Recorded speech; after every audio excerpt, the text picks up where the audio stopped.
First tonight, the charities in our region struggling to keep the doors open as their costs rise and demand for their services soars. More people than ever are turning to the Little Miracles charity in Peterborough, which supports families that have children with additional needs, disabilities and life-limiting conditions. Well, the government says it's supporting the sector, but charities tell us they're feeling the pressure. Sarah Cooper has this report for us. 4-year-old Fergus loves the sensory room at Little Miracles in Peterborough. His mum, Jess, is his full-time carer and his dad works. And this is a safe space at a time when they're struggling with rising household bills.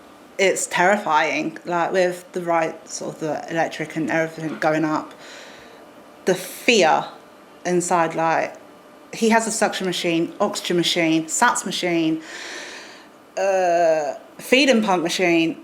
So we need those on because he can stop breathing during the night. And if that happens and his SATS machine dies, I'm not going to forgive myself if he dies.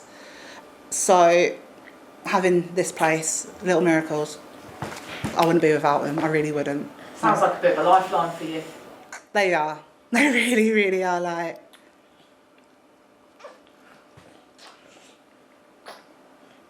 sorry. And this place is now supporting more families than ever before.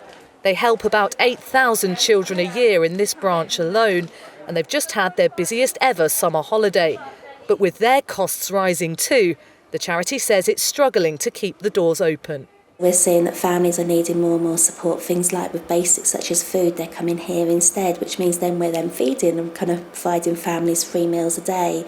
The knock-on effects for us are that our bills and our costs then go up, which then means that we have to provide more for families, but it's at a time where we're struggling to fundraise because people have less to give as well. So it's a kind of a cruel circle of kind of not having the support that they need and rising costs that's pushing families into crisis points. And other charities say they're feeling the pressure too, like Age UK in Wisbech.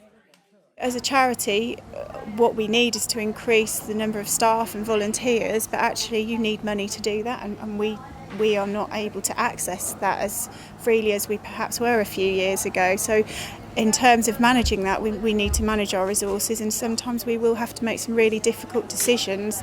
We're hoping that the government will support businesses, and that needs to include charities. So support with energy costs in particular is what we want to see.